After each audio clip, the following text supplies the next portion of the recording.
Are preparing for a nuclear financial event. Let's get into the economic collapse financial news. Now, we've been talking about the real estate market, and we are definitely seeing things are starting to rapidly fall apart. And it's not just here in the United States. We've been mentioning it in Canada, in the UK. We see Australia, their July private new home sales, they have fallen by 9.7% month on month. And this is actually starting to spread. And we saw this back prior to 2008, and then, of course, it ramped up. And this situation is getting worse and worse as time goes on. And eventually what's going to happen is that things are going to rapidly fall apart. They start out slow in outlying areas. They start to move in, and all of a sudden, people start to notice.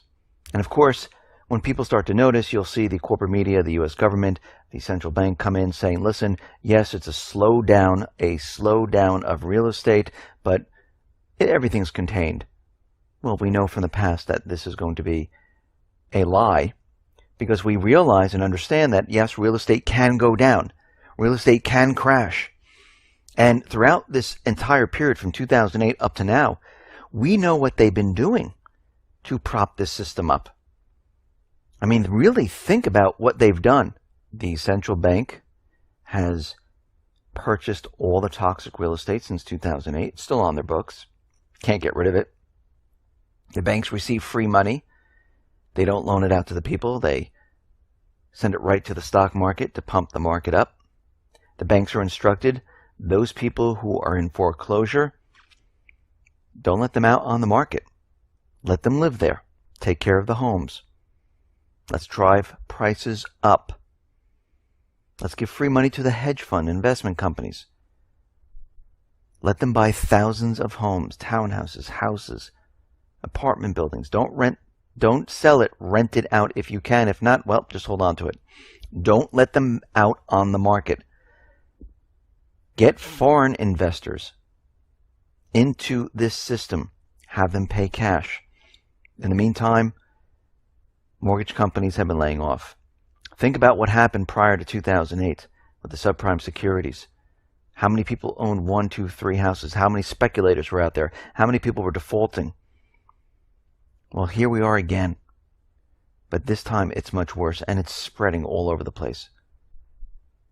And before you know it, people are really going to understand what's happening, because houses are sitting on the market between 160 and 190 days now.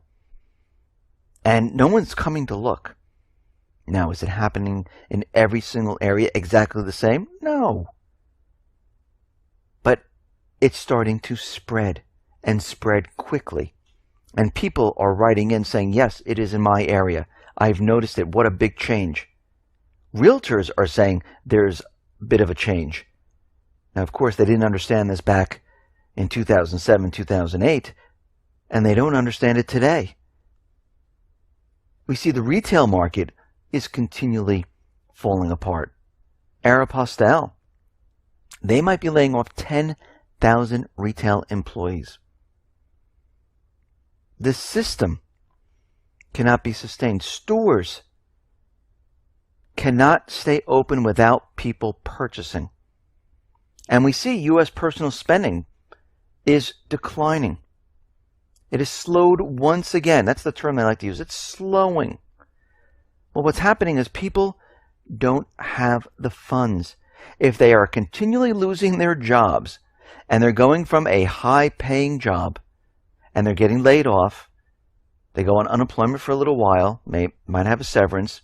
When that all runs out, and they start looking for a job, or maybe they're looking for a job during this period, they cannot find anything, and they take a part-time job, or they never find a job, they don't have the funds to spend. And when you subtract autos, because that is done through credit, you're not really taking money out of your own pockets, we see that spending has dropped considerably. And when we look at this entire situation, it is getting worse, not better. We see the Dallas Fed. We know there was a dead cat bounce, and we're seeing many of the same thing happening throughout all the Feds for manufacturing and things like that, where we're seeing this dead cat bounce back in June or July. And all of a sudden it comes to a screeching halt. We know there was a dead cat bounce for the Dallas Fed. They went from -18 to -1.3, but guess what?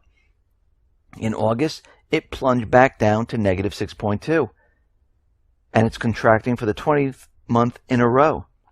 Hope also tumbled from 18.4 to 7, and we're seeing inventories, new orders, they're all slowing. So the situation that we're looking at is not improving. It's actually getting worse.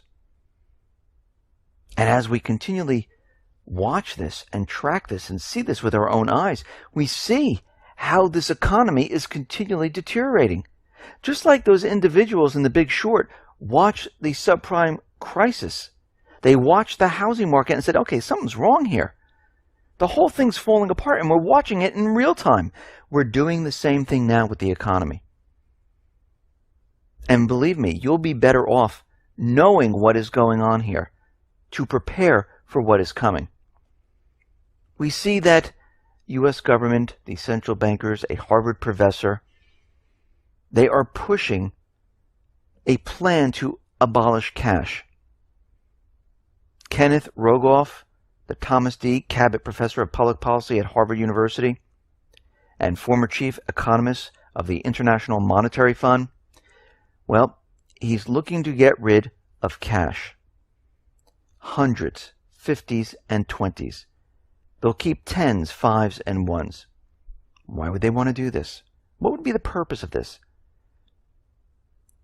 It gives them more control.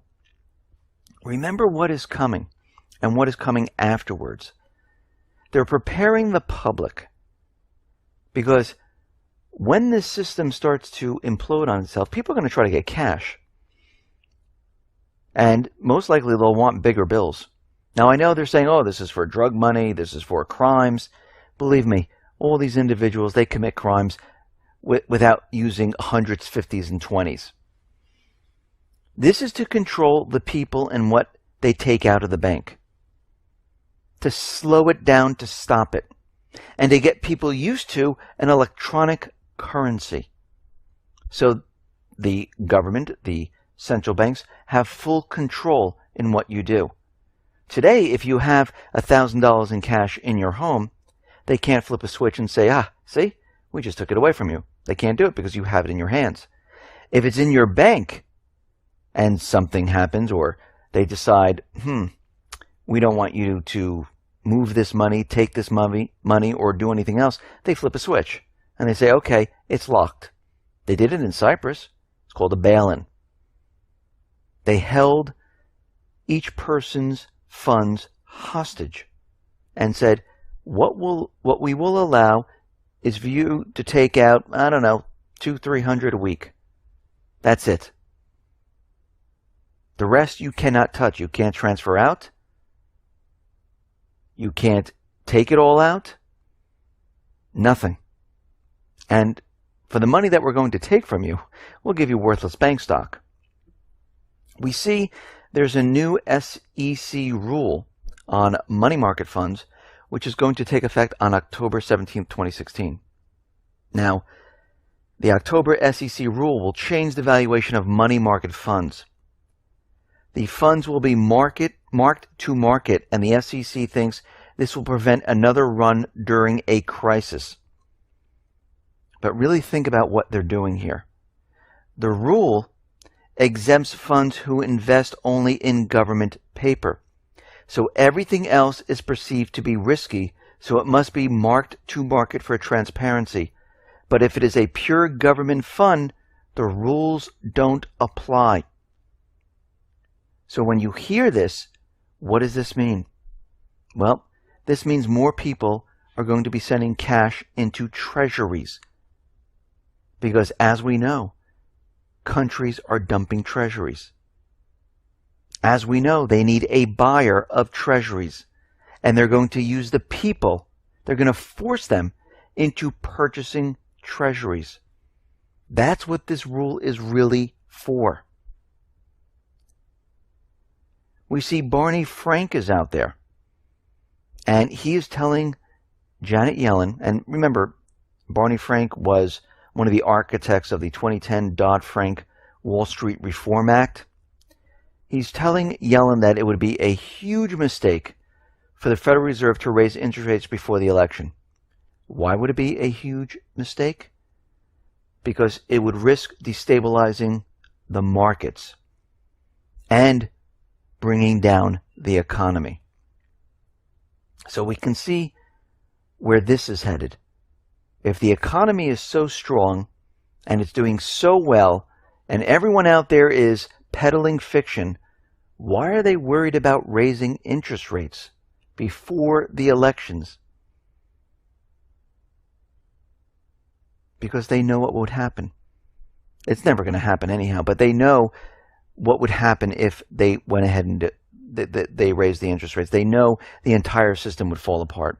And that's why banks, major banks, they're preparing for a economic nuclear financial event. They see the chaos in the market. The European banks, they've been having a very rough time. They've been failing the stress tests. These banks are insolvent. We know that the central bank can continually create funds and prop up the banks. But they realize that this entire economic system, it is falling apart right now. And we see the Royal Bank of Scotland has warned its investors of a cataclysmic year. They sent ominous notes to clients, and they're predicting the worst case scenario: a nuclear financial event. And we can see right now the Fed is out there already making plans for an economic crisis, an economic shock, where they're telling us they're going to be pumping in $4 trillion of newly created currency, just in case they're getting prepared for this. They've written a document about it. The major banks are telling clients that a nuclear financial crisis is headed our way.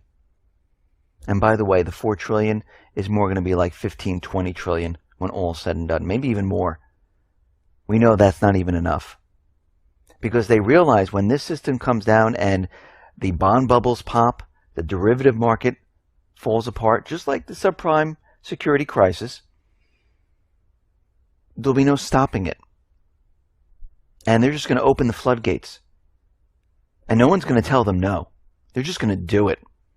They won't wait for Congress. They won't wait for the president. They'll just do it on their own to prop up the banks. They'll do it to prop up the market. They'll do it to prop up everything except the people.